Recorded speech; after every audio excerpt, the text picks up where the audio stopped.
Bienvenue à tous à ce séminaire du groupe de recherche sur l'inadaptation psychosociale chez l'enfant. Alors aujourd'hui, on a le plaisir d'accueillir Amélie Petitclerc. Amélie, plusieurs d'entre vous la connaissent, elle a fait sa maîtrise à l'Université Laval, puis son doctorat aussi en psychologie à l'Université Laval sous la direction de Michel Boivin. Et ensuite, elle est partie pour plusieurs années, premièrement pour faire un postdoctorat en Irlande, au Gary Institute. Pendant combien d'années tu as été là, Amélie? Deux ans? 2 ans? Donc, où elle a travaillé avec toujours sur la thématique des comportements antisociaux, le développement des enfants, mais elle a collaboré avec des économistes là-bas. Le Gary Institute est un institut surtout où il y a des économistes. Ensuite, elle est partie à Chicago, au National Center for Children and Families à Teachers College, à l'Université Columbia. Et là, elle a fait un deuxième postdoc et ensuite, elle a occupé pendant 6 ans un poste de professeur adjointe au département de Medical Social Sciences at Northwestern University. Donc, attends, à Columbia, tu étais à New York, Amélie. Excuse-moi. Donc, tu es allée faire un postdoc en Irlande, à New York, puis ensuite, à Chicago, elle a occupé un poste de prof adjointe. C'est ça. Et là, on a eu très, très peur de la perdre parce que tu es restée quand même 6 ans. Et puis là, je vais faire un petit statement politique. On remercie le gouvernement fédéral d'avoir le programme de chaire de recherche du Canada parce que grâce à ce programme-là, quand même, on est capable de recruter des chercheurs du calibre d'Amélie puis de les ramener au bercail, si on peut dire, pour qu'ils mettent leur talent au service de la science au Canada. Donc, on est très, très heureux que tu sois là, Amélie. Et puis, on a très hâte de t'entendre nous parler de ton programme de recherche, la continuation de ton programme de recherche sur les enfants de parents qui ont des comportements antisociaux et comment on peut les soutenir pour favoriser leur développement optimal. Alors, merci. Merci, Sylvana. Ça me fait très plaisir d'être ici.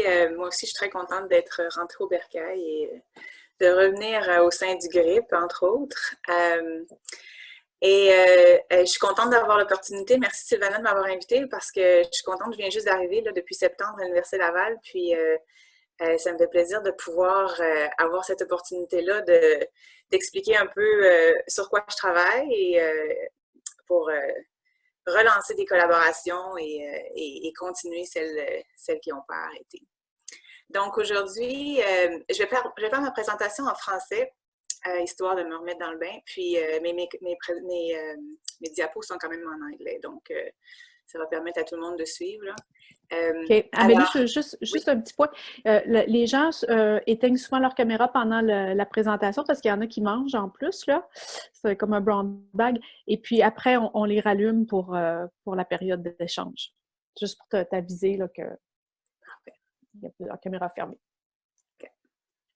Alors, je vais parler des facteurs de protection dans la transmission intergénérationnelle des comportements antisociaux. Juste tout de suite, j'ai pas de conflit d'intérêt. Alors, voici ce dont je vais parler aujourd'hui. D'abord, la transmission intergénérationnelle des comportements antisociaux. Ensuite, je vais essayer de présenter un modèle de résilience qui sous-tend un peu tous les travaux là, plus récents que je fais. Ensuite, je vais parler brièvement d'une étude qui parle des facteurs de protection pour les conduites parentales coercitives, hostiles. Une étude qui a été sur laquelle j'ai travaillé pendant que j'étais à Northwestern, qui s'appelle MAPS. Ensuite, je vais parler plus longuement de l'étude de ROC, Raising Our Children, qui porte spécifiquement sur des enfants dont un parent a été incarcéré pendant l'adolescence. Et après, bon, conclusion et étape suivante. Donc, je vais pouvoir présenter des résultats préliminaires sur l'étude ROC. C'est quand même assez nouveau. On vient presque juste de finir la codification des observations. Donc, c'est très frais et il y a beaucoup, beaucoup plus à faire. Je suis contente d'avoir cette opportunité-là de vous en parler pour avoir un peu de feedback puis avoir des suggestions de votre part aussi.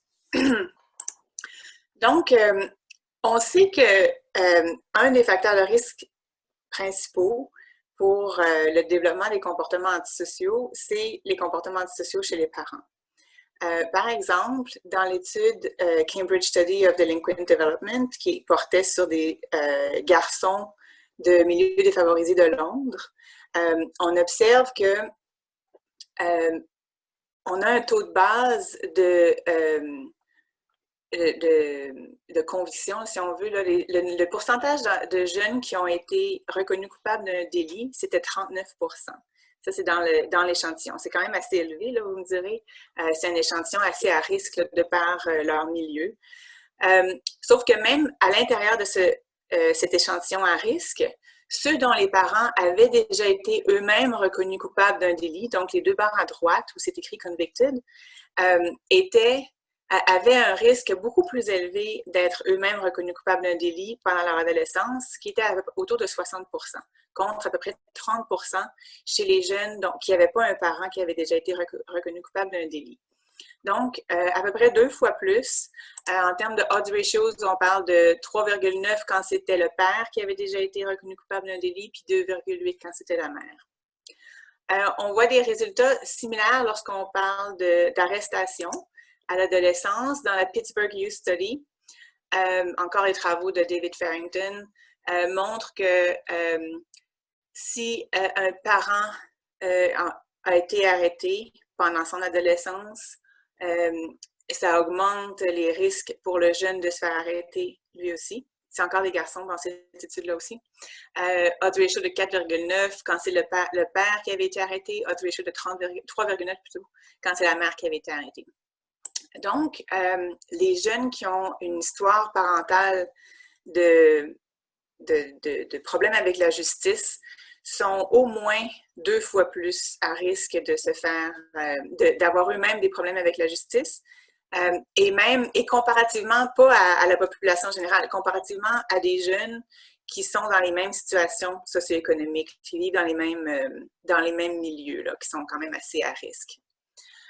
Et il y a certains auteurs qui disent que c'est un des facteurs les plus importants de prédiction, d'avoir un parent qui a déjà été reconnu coupable d'un délit ou qui a déjà été arrêté ou qui a déjà été impliqué là, dans le système de justice.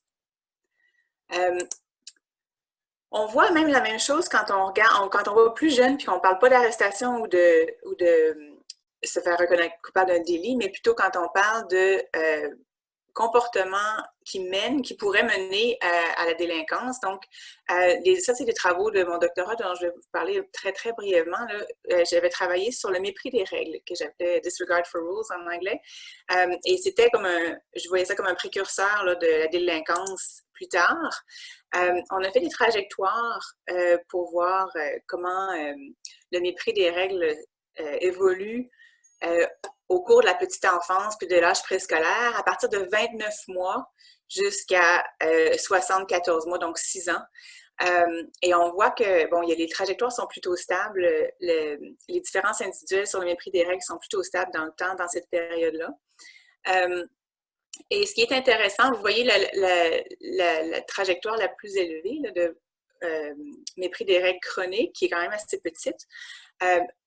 Si on essaie de prédire qui va appartenir à cette trajectoire, qui va faire partie de cette trajectoire, bon, évidemment, le sexe de l'enfant est un des facteurs, mais aussi les conduites parentales antisociales. Dans cette étude-là, c'est celle de la mère qui ressortait comme étant le plus importante. Mais quand on regarde au niveau bivarié, bien sûr que les conduites antisociales du père aussi comptent.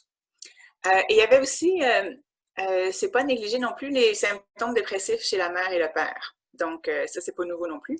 Mais c'est juste pour vous montrer que même quand on regarde pas juste les contacts officiels avec le système de justice, même quand on regarde des comportements qui sont cohérents avec la délinquance, même à partir de l'âge préscolaire, on voit que le rôle des conduites antisociales des parents est là déjà. Et dans une étude qui a fait suite à cette étude, l'étude que je vous montre, là, c'est des données de l'ELDEC. J'ai fait un peu la même idée avec les données de l'EJMQ, de l'Étude des jumeaux nouveau-nés du Québec, où là, l'idée, c'était de décomposer la courbe de croissance du mépris sur le mépris des règles, à peu près avec les mêmes temps de mesure. Et donc, on peut, de façon théorique, là, décomposer l'intercept puis la pente en composantes génétiques de l'environnement commun et de l'environnement unique. Et ce qu'on a montré, c'est que, bon, et ça, c'est juste la moyenne là, de l'intercept avec une variance assez importante. La pente, il n'y avait pas vraiment de pente, comme on l'a vu dans les résultats de l'ELDEC. Et là, il y a quand même une variance qu'on peut décomposer, là, mais qui n'est pas extraordinairement grande. Et ce qu'on voit, c'est que c'est les facteurs génétiques qui expliquent les différences individuelles qui sont stables dans le temps, donc l'intercept, sur le mépris des règles. Et c'est des facteurs de l'environnement unique qui expliquent le plus la variance autour de la pente. Et il y a des contributions aussi de l'environnement commun et de l'environnement unique dans les résiduels. Là. Donc, c'est une autre façon de dire que dans ce qui est stable, sur le mépris des règles, on voit un effet des facteurs génétiques, donc évidemment que ça vient des parents. Ça n'explique pas tout, mais c'est quand même un facteur important. Donc, justement, il y a plusieurs possibilités qui peuvent expliquer cette transmission intergénérationnelle. Il y a évidemment le risque génétique. Si on parle, là, je vous montre un peu les cercles, là, ce qui est plus proche de la dyade parent-enfant, puis en s'éloignant, un peu comme dans le modèle de Bronfenbrenner. Ensuite, la violence familiale, ça c'est un des facteurs qui a été reconnu là, dans les études qui portent sur plusieurs générations. La violence familiale et les conduites parentales sont les deux facteurs qui ressortent le plus souvent et qui ont aussi été étudiés le plus souvent, là. Mais ce sont deux facteurs qui ressortent le plus souvent pour montrer dans quelles circonstances est-ce qu'on observe une transmission intergénérationnelle des conduites parentales. Donc, si le parent a eu la transmission intergénérationnelle des conduites antisociales. Si le parent avait des conduites antisociales à son adolescence ou même à l'âge adulte et qu'en plus, souvent ça va mener, disons, à de la violence familiale. Ça peut mener aussi à des conduites parentales inadéquates. Et c'est ça qui agit un peu comme médiateur pour expliquer les conduites antisociales ou les comportements perturbateurs chez l'enfant. Ça, c'est les facteurs les plus connus. Ça me rend un peu insatisfaite, disons, de parler de conduite parentale comme médiateur important parce que, en fait, on ne sait pas vraiment si on peut penser que l'intervention pour réduire les conduites parentales pourrait favoriser une certaine protection, mais en même temps, on ne sait pas vraiment s'il y a des facteurs génétiques qui sous-tendent un peu les deux, là. Donc, c'est un peu difficile de savoir jusqu'à quel point modifier un de ces facteurs-là peut entraîner des changements dans la transmission intergénérationnelle.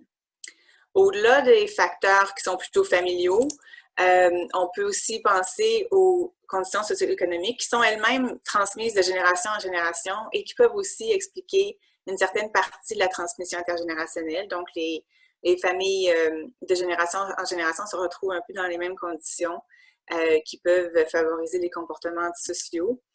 Même chose pour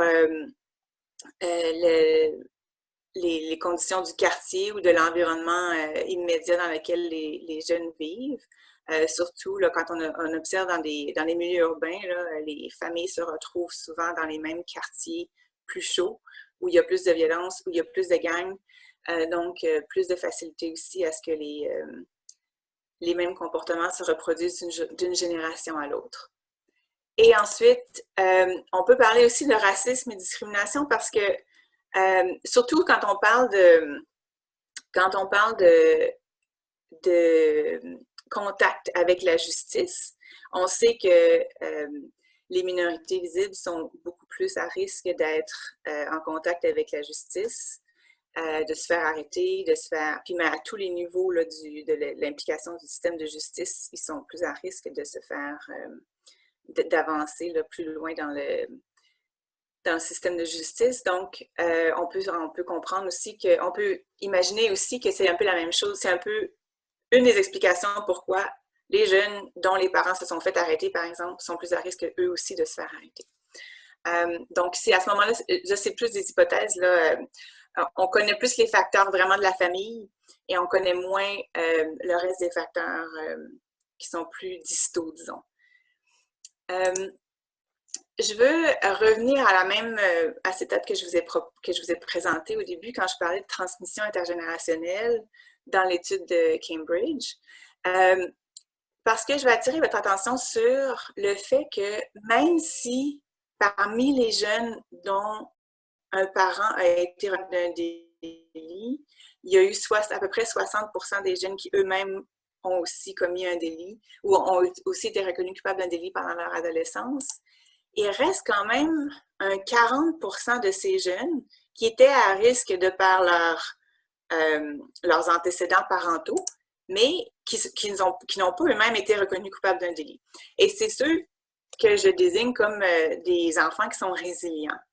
Donc, c'est là où je pense qu'il faut travailler, il faut essayer de comprendre qu'est-ce qui fait que parmi les enfants qui sont à risque de par les conduites, les antécédents de leurs parents en termes de délinquance, de criminalité, de contact avec la justice, qu'est-ce qui fait que certains de ces enfants-là ne vont pas suivre les mêmes trajectoires que leurs parents? Et est-ce qu'il y a possibilité de trouver des facteurs de protection chez ces jeunes-là qui pourraient nous aider à élaborer des programmes d'intervention un peu plus appropriés pour cette clientèle-là qui est plus à risque? Donc, je m'intéresse beaucoup à la discontinuité dans les comportements antisociaux. Alors voici, on va parler plus de résilience. La résilience, c'est le processus par lequel des enfants se développent de façon positive dans un contexte d'adversité. On peut penser à différents facteurs qui peuvent promouvoir la résilience, soit au niveau de l'enfant, au niveau de la famille, au niveau de la communauté. Dans l'étude de Cambridge, on a trouvé il n'y a pas beaucoup d'études qui parlent vraiment de facteurs de protection, mais dans l'étude de Cambridge, 2 facteurs de protection en termes pour réduire la transmission intergénérationnelle, donc le revenu plus élevé, puis les conduites parentales. C'est là aussi où les conduites parentales, je trouve que c'est un peu... c'est le même parent qui a commis des délits pendant sa jeunesse et qui maintenant a des bonnes conduites parentales. Je trouve qu'il faut aller un peu plus loin puis essayer de trouver pourquoi ce parent est capable d'avoir des meilleures conduites parentales que d'autres, malgré ses antécédents délinquants. Mais donc, disons, 2 pistes là, au niveau du revenu puis des conduites parentales. Je vais passer ça. Allons tout de suite au modèle que je propose. Ça, c'est, disons, dans la partie qui est en rouge en haut, là, les flèches rouges, c'est le parcours de risque. Donc, même parmi les parents qui ont des conduites antisociales ou qui ont, dans ce cas-ci, dans le cas de l'étude où je vais vous parler, qui ont eu une expérience d'incarcération, il y a quand même des différences individuelles dans la sévérité de leurs problèmes. Donc, je postule que la sévérité des problèmes au niveau des comportements antisociaux, la sévérité de l'histoire d'incarcération puis des troubles mentaux, va entraîner des difficultés au niveau familial, soit au niveau des conduites parentales, au niveau de la violence interparentale ou aussi au niveau de la stabilité là, des soins donnés à l'enfant. Si le parent, par exemple, est réincarcéré pendant qu'il est adulte, pendant qu'il a ses enfants, évidemment que l'enfant va vivre des interruptions dans son histoire. Et après, tout ça va mener, disons, à des difficultés de socialisation chez l'enfant. Là, ici, on regarde des outcomes qui sont plutôt positifs. Donc, les outcomes sur lesquels je me concentre sont surtout la conscience, l'émergence de la conscience, puis de l'autorégulation et l'absence de psychopathologie. Donc, comportement problématique, comportement perturbateur, puis dysfonctionnement. Deux sources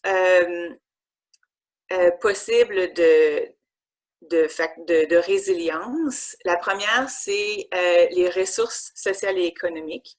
Et là, c'est tout le statut socio-économique des parents, l'emploi, l'éducation, aussi le revenu puis ce qui est un petit peu plus extérieur à la famille aussi, le soutien au revenu qui vient par exemple du gouvernement et le soutien social, donc soutien de nos proches, soutien de la famille, qui peut aussi agir comme facteur de protection. Et je postule dans ce modèle que, en fait, ça va agir comme facteur de protection dans le lien entre l'histoire parentale et les risques familiaux.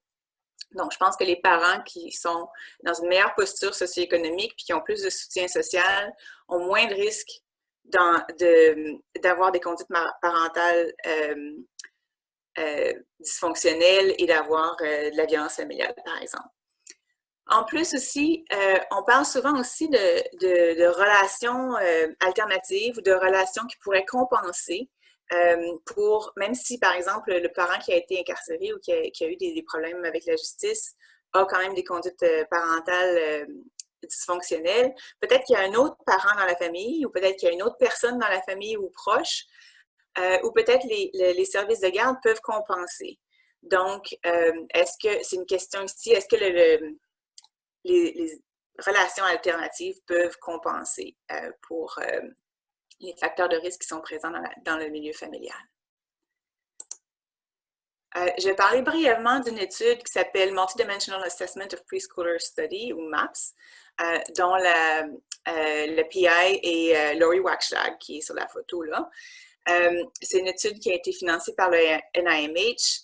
Et à partir de cette étude, on a écrit un article qui est en soumission et qui porte vraiment sur ce lien entre antécédents parentaux et conduite parentale et les facteurs de protection au niveau socio-économique. Donc, juste la partie de gauche, là, les premières flèches.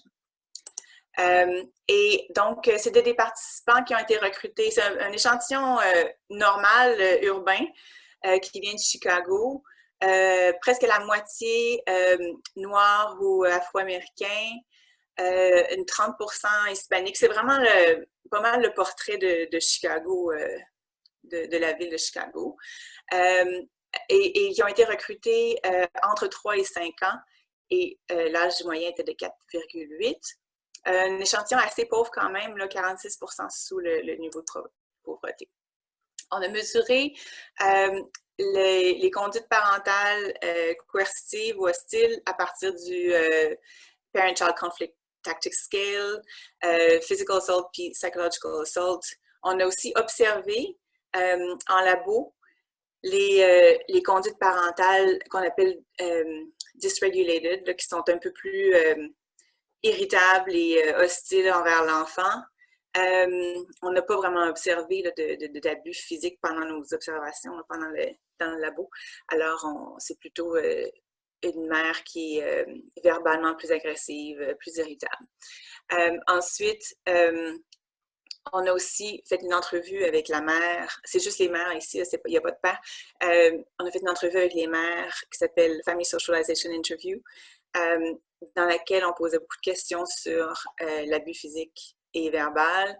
Et c'est l'intervieweur qui a fait une cote à la fin. Donc, on a comme 3 sources d'informations, auto-rapportées, observées et selon l'intervieweur. Et on a mesuré ici, on s'attardait aux risques parentaux, aux risques maternels de conduite antisociale et symptômes dépressifs. Et comme facteur de protection, on a regardé deux choses, soutien social et soutien économique du gouvernement. Donc, soit le programme SNAP, c'est les food stamps, c'est une assistance directement pour l'achat de nourriture. Et cash assistance, c'est un peu comme l'assistance sociale, là, ça s'appelle TANF en ce moment, le programme aux États-Unis. Et on a trouvé deux interactions significatives qui montraient que le soutien social dans les deux cas, quand il y avait un soutien social, la ligne plus, la ligne plus foncée, rouge, c'est low to normal support, donc soutien social normal ou faible. Si le parent avait des conduites antisociales élevées, il était beaucoup plus à risque de montrer des comportements parentaux coercitifs pendant l'interaction qu'on a observé en labo. Même chose avec un autre outcome qui était la probabilité d'abus physiques selon l'intervieweur. Donc, plus le parent a des conduites antisociales élevées, plus il va avoir un risque de conduite agressive au niveau physique envers son enfant dans des conditions de soutien social faible ou jusqu'à normal.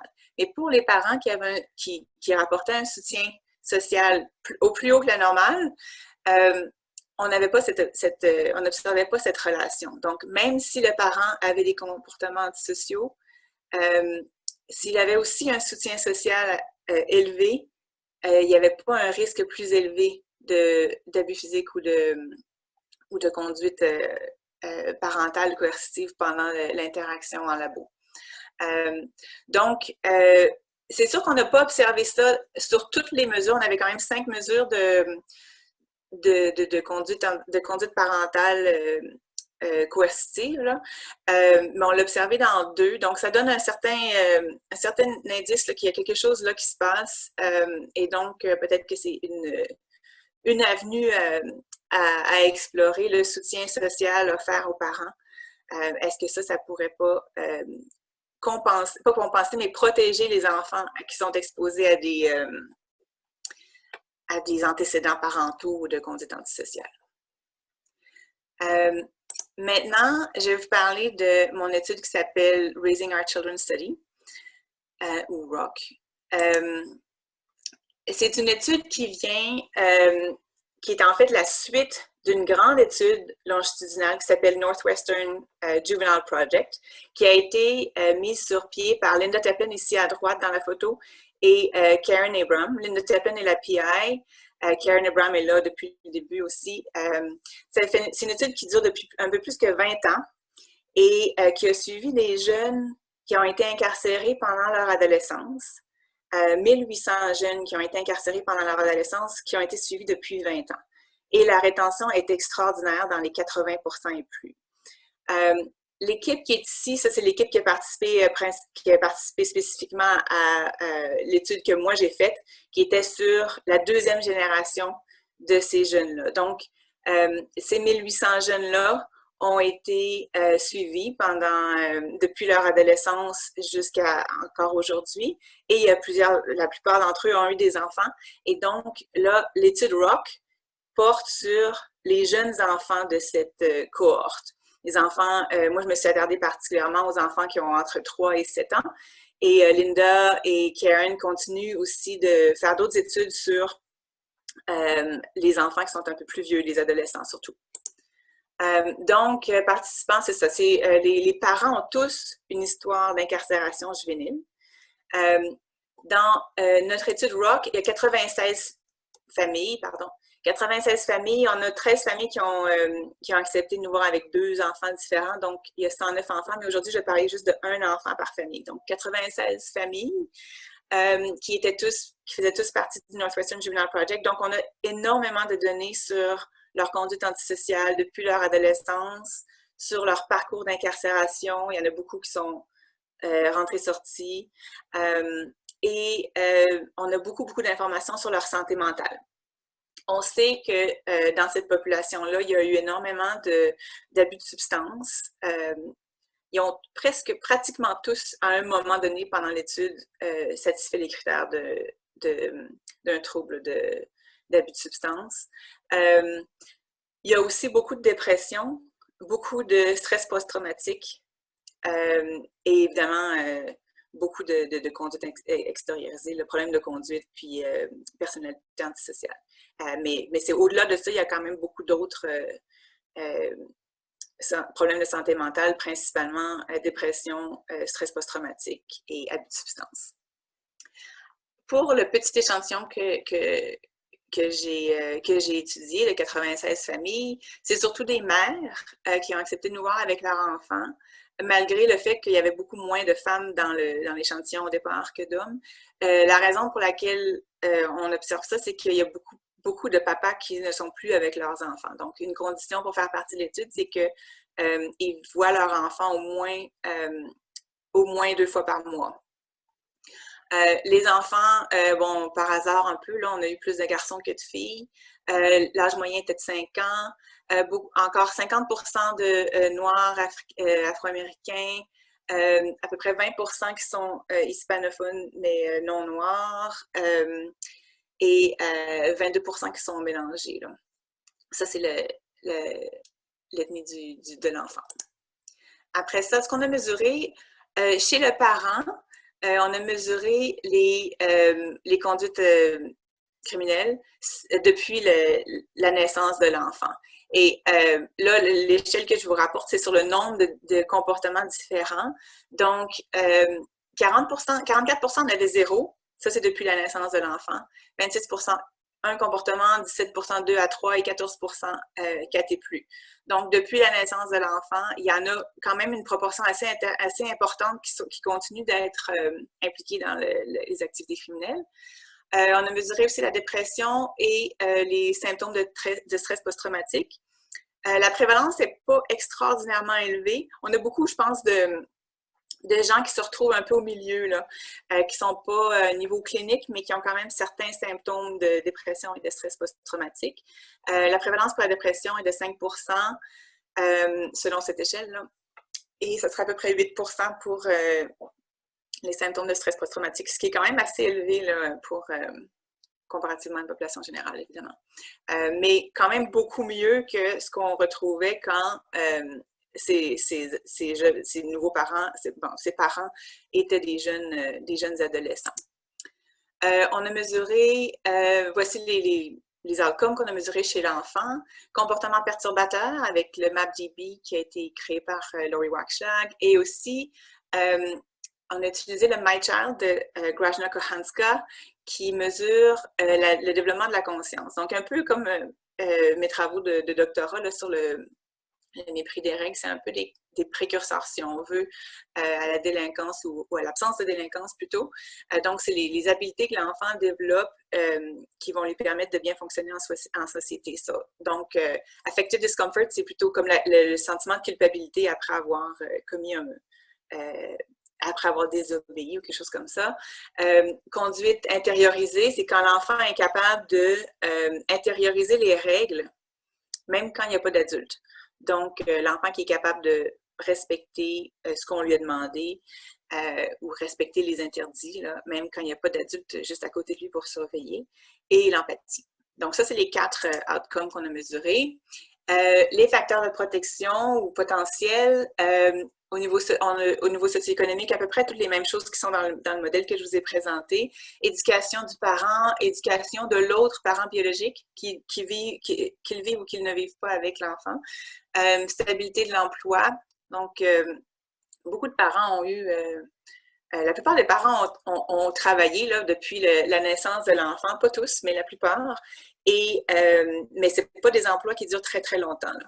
Il y en a qui ont travaillé pendant toute la période, au même travail pendant toute la vie de leur enfant, mais ce n'est pas la majorité. Le revenu, on observe beaucoup de pauvreté là, dans notre échantillon. À peu près tout le monde est en dessous de 200% du seuil de pauvreté, donc à peu près autour de 30 000 pour une famille de 4, disons. Revenus suffisants, donc on leur a demandé jusqu'à quel point il y avait des difficultés à payer leurs factures, et ils trouvaient qu'il y avait assez ou pas assez d'argent. Et aussi, on a mesuré la qualité des relations alternatives.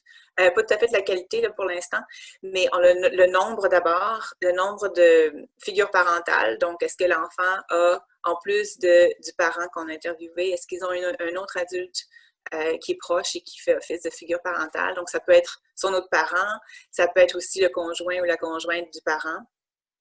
Ça peut être aussi une grand-mère ou un grand-père ou un oncle ou une tante qui fait partie de la vie de l'enfant et qui joue un rôle parental. Et donc, on a 0 à 3 figures parentales. Puis, est-ce que l'enfant a vécu une expérience de service de garde en centre avant l'entrée à l'école? Donc, un autre facteur de protection possible. Alors, voici les résultats préliminaires.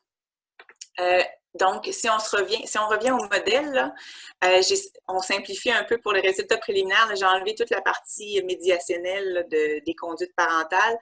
Et aussi, en termes de prédicteurs ou de facteurs de risque chez le parent, on regarde plutôt les conduites qui sont les conduites antisociales récentes et les problèmes de santé mentale qui sont courants.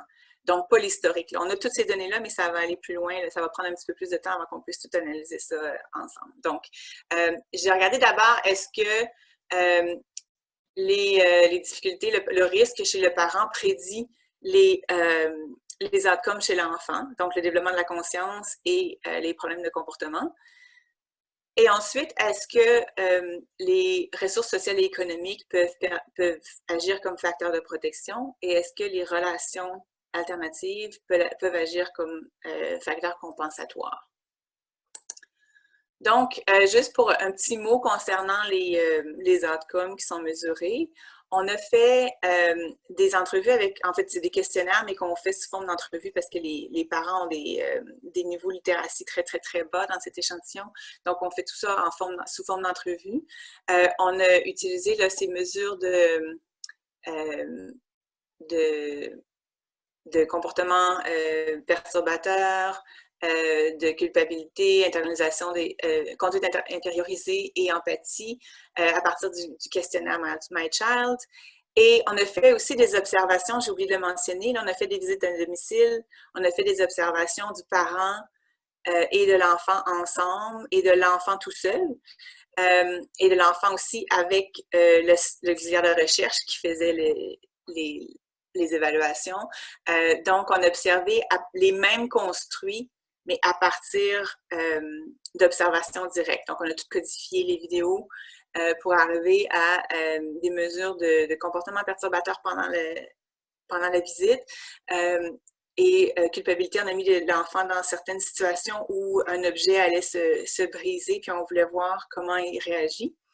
La conduite intériorisée aussi, on a donné une règle à l'enfant de ne pas toucher à un certain objet, puis on est parti en laissant la caméra allumée, évidemment, pour voir qu'est-ce que l'enfant allait faire. Et pour mesurer l'empathie, on a fait deux activités où la première, c'était l'auxiliaire de recherche qui faisait semblant de se cogner, puis de se faire mal, puis on voyait la réaction de l'enfant sur la caméra. Puis la deuxième activité, c'est on donne à la fin, on donne la récompense aux parents et à l'enfant pour avoir participé à l'étude. Et pour le parent, il n'y a rien dans son sac, donc on veut voir, on en parle aux parents au début, là, puis on lui dit, faites semblant que vous êtes déçus. Là. Puis on voit la réaction de l'enfant quand le parent est déçu de ne pas avoir eu de cadeau. Donc, les mêmes construits, mais de façon observée. Ce qu'on voit, c'est après les patrons attendus, c'est-à-dire que les corrélations sont plus fortes, évidemment, à l'intérieur des constructions auto-rapportées. On voit quand même une corrélation entre les comportements perturbateurs rapportés par le parent et ceux qui sont observés dans la visite. Et on voit aussi une corrélation, là, si on va dans la diagonale, là, entre l'empathie observée et l'empathie rapporté par le parent. Donc, c'est à peu près ce à quoi on s'attend là, quand on a des mesures dans différentes modalités comme ça. Et comme prévu ou comme attendu, les garçons montrent plus de comportements perturbateurs. À cet âge-là, les différences individuelles, les différences garçons-filles commencent à émerger là, sur les autres aspects aussi, mais dans l'étude, on ne les a pas vraiment vus encore. Et aussi, tel qu'attendu, les enfants plus vieux montrent plus de comportements perturbateurs, puis aussi, mais en même temps aussi plus de capacité à exprimer la culpabilité et l'empathie. Donc, c'est ce à quoi on s'attend parce qu'on sait que c'est des capacités qui se développent chez l'enfant avec l'âge, surtout dans cette période préscolaire. Donc, allons-y avec les résultats. D'abord, on a testé l'association entre le risque chez le parent au niveau de comportement perturbateur, comportement criminel et santé mentale, et les outcomes chez l'enfant, à la fois rapportés par le parent ou observés. Et malgré toutes ces... C'est quand même beaucoup d'analyses, là. On retrouve seulement 3 associations significatives sur 24. C'est vraiment pas beaucoup. C'est un peu plus que la chance, mais c'est pas beaucoup.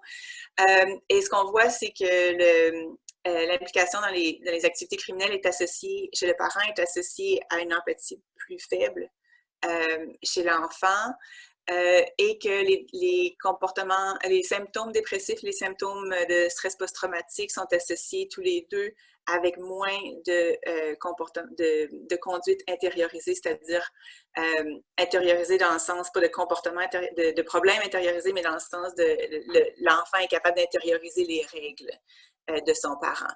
Donc, plus de difficultés lorsque le parent a des symptômes dépressifs ou de PTSD. Donc, c'est assez surprenant, beaucoup moins que ce à quoi on s'attendait.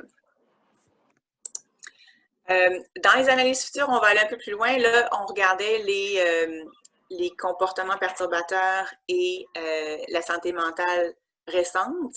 On va aller plus loin pour voir l'historique de comportement criminel et de santé mentale pour voir si ça peut peut-être prédire les comportements de l'enfant aujourd'hui. Pour l'instant, ce n'est pas très puissant comme association. Ensuite, au niveau des facteurs de protection, pratiquement aucun effet, nulle part, mais c'est sûr que si on n'a pas vraiment d'association dans le parcours de risque, ça va être difficile de protéger quoi que ce soit là. Donc, il n'y a pas grand-chose à protéger, mais on a quand même testé pour voir.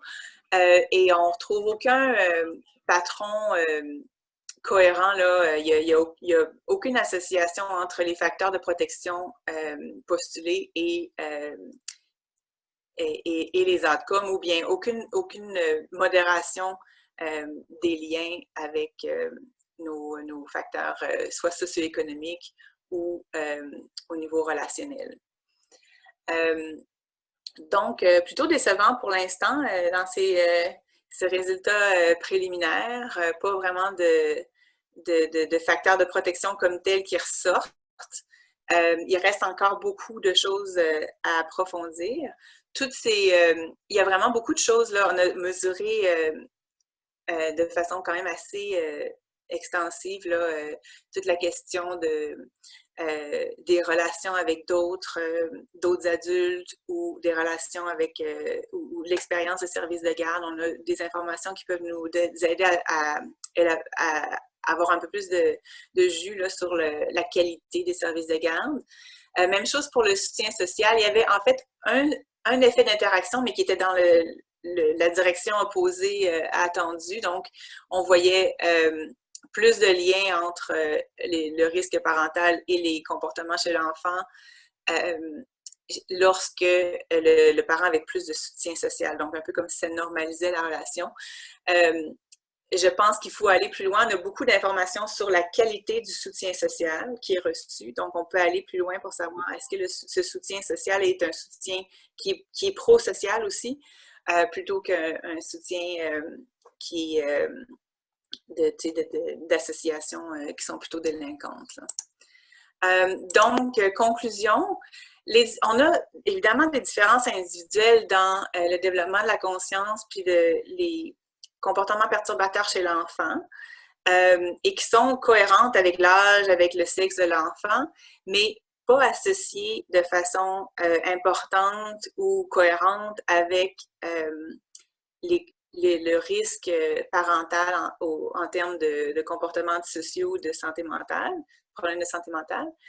Il y a deux hypothèses qui me viennent. Je pense qu'une, c'est, bon, évidemment, on n'a pas des périodes développementales qui sont arrimées, c'est-à-dire qu'on regarde le parent alors qu'il est adulte et l'enfant alors qu'il est à l'âge préscolaire, transition à l'école. Donc, et on sait que dans d'autres études là, qui ont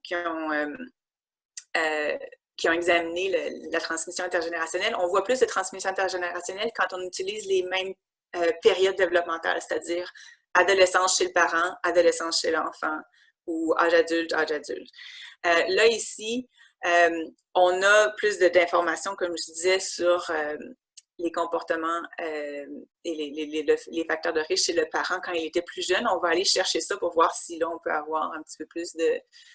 si on peut observer une transmission intergénérationnelle ou pas. Et c'est possible aussi que ce soit plus la persistance plutôt que juste un snapshot de comportement là, qui soit vraiment associé. Dans l'étude, dans mes études de thèse dont j'ai parlé, on parlait de la stabilité dans le mépris des règles qui était associée aux conduites parentales antisociales. Peut-être que en étudiant ces enfants-là plus longtemps, on va arriver à avoir des patrons plus stables puis à détecter une certaine transmission intergénérationnelle. Ensuite, les facteurs de promotion, les facteurs protecteurs n'ont pas non plus montré un patron d'association cohérent pour expliquer une discontinuité entre les comportements du parent et de l'enfant de génération en génération. Et bon, donc, comme je disais plus tôt, il faut qu'on regarde la qualité de ces relations, puis on a des données pour, alors c'est là qu'on va aller pour la suite. Donc, les prochaines étapes pour cette étude, comme je disais, on va aller chercher les données qui ont été amassées de façon prospective chez ces jeunes-là pendant qu'ils étaient adolescents au niveau de leur comportements sociaux, santé mentale et patron d'incarcération.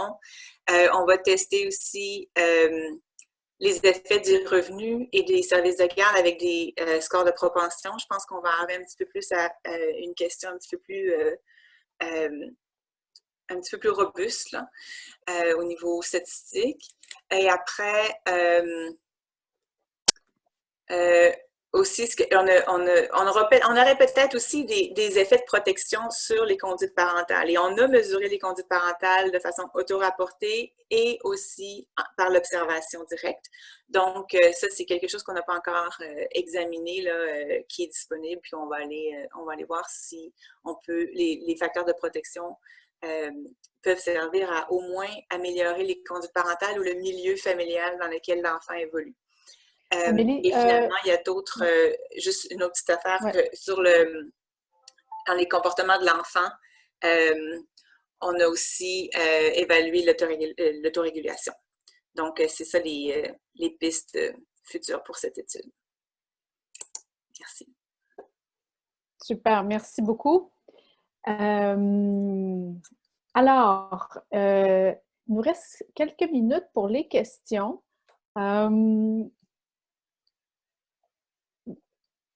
Est-ce qu'il y a quelqu'un qui veut se lancer pour des questions? Parce que sinon, moi, j'en ai quelques-unes, mais je ne veux pas prendre la place. Alors, est-ce qu'il y a quelqu'un qui a des questions? Alors, pendant que vous préparez vos questions, je vais commencer avec une question. Tu montres un effet intéressant du soutien social dans, pas la deuxième étude, la première. Donc, tu montres un effet modérateur. Il y a les facteurs de risque chez les parents qui sont associés aux facteurs de risque chez les enfants et Ceux qui ont un bon soutien social, ça modère le risque, donc ils ont moins les enfants ont moins de problèmes. C'est pas les enfants. Là, c'était vraiment juste le lien entre santé mentale ou comportements antisociaux. En fait, c'est comportements antisociaux chez le parent et les conduites parentales. Donc, conduite parentale coercitive, là, proche de la maltraitance. Là. OK. Ils ont des meilleures conduites parentales s'ils ont un bon soutien social. Exactement. Puis, quel genre de contrôle tu as fait pour les effets de sélection? C'est-à-dire que le fait que c'est pas les mêmes parents qui ont un soutien social que ceux qui en ont pas. Mm-hmm. On n'a pas fait beaucoup de contrôles à part les contrôles habituels là, de revenus, race et ethnicité. Donc, c'est vraiment c'est une interaction en fait, donc c'est pas juste une association entre les deux. Donc, ça montre que même parmi les parents qui ont des conduites antisociales, ceux qui ont un meilleur soutien sont moins à risque de conduite parentale défavorable. Ouais. Donc, c'est ça. Parce que, tu sais, les questions de soutien social, là, c'est beaucoup, on parle souvent du soutien social comme une solution à des problèmes. Mm-hmm. Puis les interventions où on a donné du soutien social à des gens qui n'étaient pas capables d'aller en chercher, c'est extrêmement rare.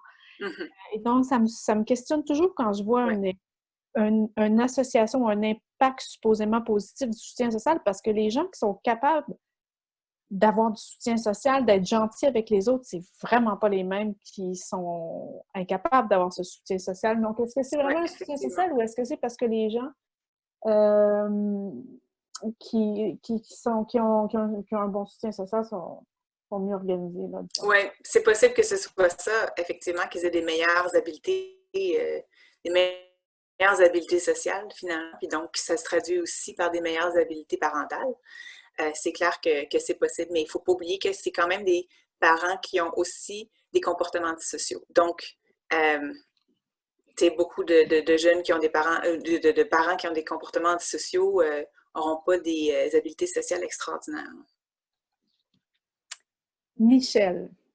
Simplement pour continuer sur la lignée du soutien social, puis Simon pourra intervenir parce qu'il a déjà travaillé là-dessus directement, c'est que toutes ces mesures de soutien social, souvent, particulièrement lorsqu'elles sont très générales, reflètent en fait une perception du monde plus que d'autres choses. Donc, dans le fond, c'est une mesure indirecte de ton inner working model, en quelque sorte. Fait que dans le fond, ça serait cohérent hein, s'il y a peut-être une plus grande continuité dans le cas où la perception du monde en est un de menace, de danger, comparativement à une perception plutôt positive.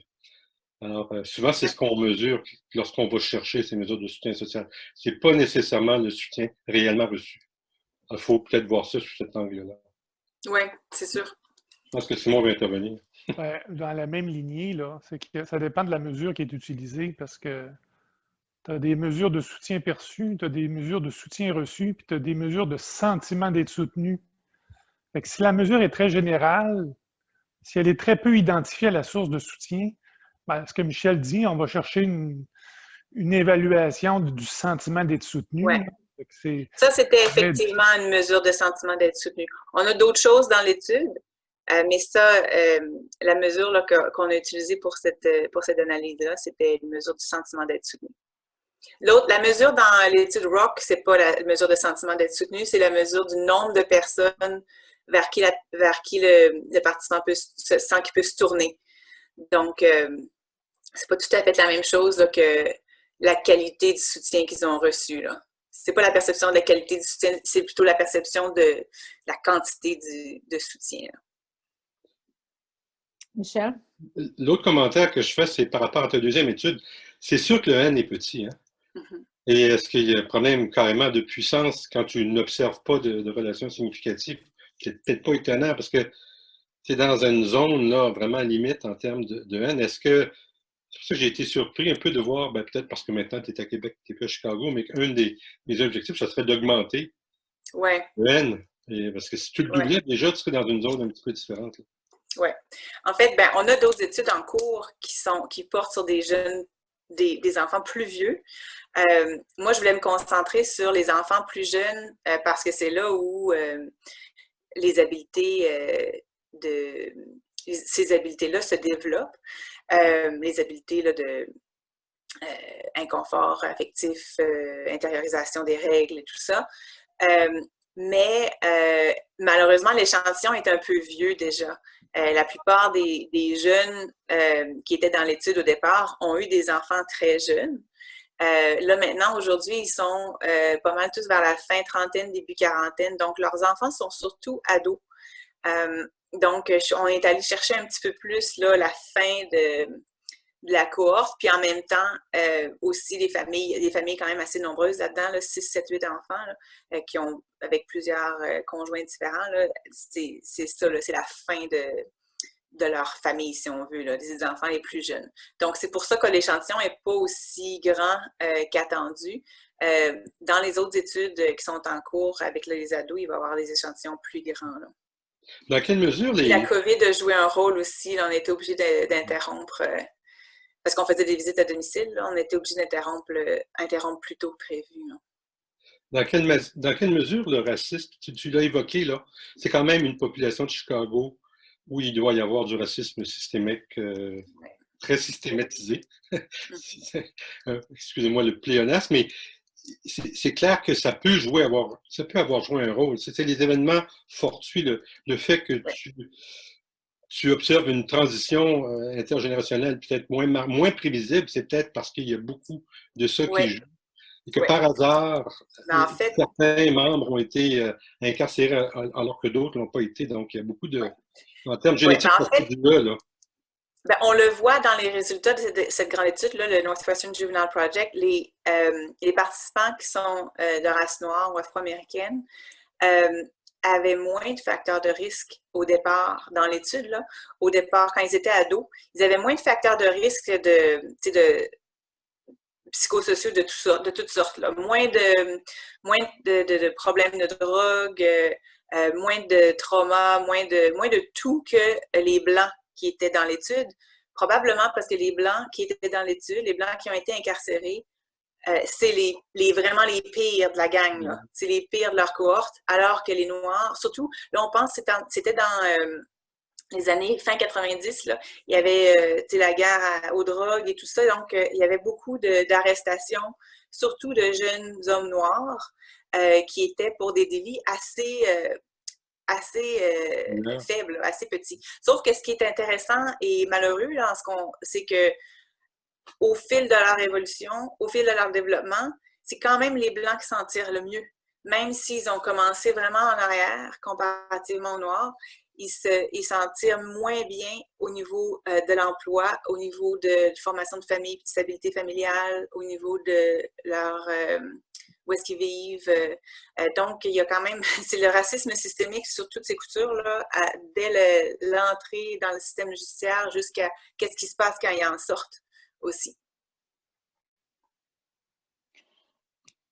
Je vous invite, je pense qu'on pourrait continuer pendant un petit 5-10 minutes, là, si vous permettez, parce que on n'a pas... Peut-être qu'il y a d'autres questions, là, je pense qu'on devrait continuer un peu. Si vous avez des questions, puis vous levez votre main, vous pouvez lever votre main avec votre truc là dans participant, vous pouvez lever la main, je vais vous donner la parole, ou sinon allumez votre caméra. Et sinon, moi, je poserais une question peut-être générale, là, Amélie. Donc, on parle d'étudier la transmission intergénérationnelle dans ton cas, les conduites antisociales, mais ça s'applique à bien des problématiques. Là, ça peut être les troubles internalisés aussi. Mm-hmm. Le cœur de l'affaire, c'est qu'on veut distinguer, dans le fond, les effets génétiques et les effets sociaux ou les effets environnementaux. Tu as commencé avec des études de jumeaux. Peux-tu nous dire, là, au-delà du modèle du devis études génétiques où on quantifie la proportion attribuable à une source ou l'autre de la variance, as-tu d'autres choses qu'on peut faire là, qui nous permettent d'aller cerner un peu plus précisément comment on peut briser ces liens intergénérationnels qui pourrait nous informer sur la causalité des Mhm. facteurs environnementaux. Qu'est-ce qu'on peut faire là, pour vraiment changer Ben, les choses, disons? ben, on commence à travailler là-dessus, là, Michel et moi. On veut utiliser, il y a un nouveau score de propension qui vient de sortir ou qui est en train d'être établi là, sur le risque, c'est-à-dire pas score de propension, mais score de risque génétique, là, qui un score polygénique sur les comportements antisociaux. Donc, ça, c'est un score qui regroupe, c'est un peu comme un score de propension, si on veut, mais qui regroupe plusieurs gènes. Et donc, on ne travaille pas avec un gène unique, là, parce qu'il y en a qui ont essayé ça, mais c'est quand même un peu compliqué, un peu aléatoire, si on veut, là, parce que les effets sont tellement petits. Mais avec un score de risque polygénique, donc qui sous-tend, qui représente dans le fond le risque génétique de comportements antisociaux. C'est quelque chose qu'on peut mesurer chez n'importe qui là, à partir d'analyses GWAS, là. Donc pas nécessairement les jumeaux. Là. À partir de ces études-là, je pense qu'on pourrait comme quantifier à la fois le risque environnemental, le risque génétique. C'est sûr que le risque environnemental, il y a une proportion génétique là-dedans aussi, là. Fait que ça, je suis pas sûre qu'on va pouvoir vraiment l'enlever, mais je pense que si on part de ça, du risque de score polygénique, on peut peut-être essayer de départager un peu les aspects génétiques puis les aspects environnementaux, puis aussi essayer de voir s'il y a des interactions entre les deux. L'autre avenue, c'est de continuer à travailler sur les scores de propension, donc en termes de services de garde, par exemple, ou en termes de... les choses qui sont plus extérieures à la famille, là, l'expérience des services de garde ou la qualité des services de garde, et des trucs comme le soutien aux revenus. Je pense qu'on peut aller chercher des familles qui se ressemblent et qui n'ont pas eu la même expérience sur ces niveaux-là. Donc, on sait, par exemple, aux États-Unis, je travaille sur une autre étude qui est un peu la suite de ça, là, avec les mêmes participants pour voir, parce qu'on sait qu'il y a beaucoup de familles qui seraient éligibles à avoir des soutiens aux revenus, mais qui ne les reçoivent pas. Soit parce qu'ils n'en ont pas fait la demande, ou ils ont des difficultés là, dans l'application. Alors, il y a des familles qui se ressemblent et qui peuvent recevoir ou ne pas recevoir un soutien aux revenus, puis qui peut faire une bonne différence quand même. Alors, il y a ça. Même chose pour les services de garde aussi. Là. Il y a des familles qui se ressemblent puis qui vont utiliser ou ne pas utiliser des services de garde. Et je pense que ça peut être une avenue aussi. Évidemment que la troisième solution, c'est des études d'intervention. Donc, avec ça, on peut bien sûr aller chercher un petit peu plus on peut aller chercher plus de relations cause à effet là, en termes de aspects environnementaux. Si on peut modifier l'environnement de l'enfant, on peut voir. Puis je pense que ce qu'il faut faire de plus en plus, c'est aller chercher des échantillons qui sont vraiment en risque, et pas juste par leur statut socio-économique, mais de par leurs antécédents parentaux. Donc, c'est ça que je pense qui manque à la littérature sur l'intervention, c'est qu'il y a beaucoup d'interventions pour les familles pauvres, mais il n'y a pas beaucoup d'interventions pour les familles dont les parents ont eu des difficultés avec la justice. Là. Alors que c'est ça le meilleur facteur prédicteur des comportements antisociaux chez l'enfant. Au moins, pas dans mon étude, mais plus loin dans le développement. Super. Merci. Merci. Pas dans ton étude, mais ta variance est tellement restreinte étant donné la taille de ton échantillon puis que tu as des parents quand même super, comment dire, lourds, là.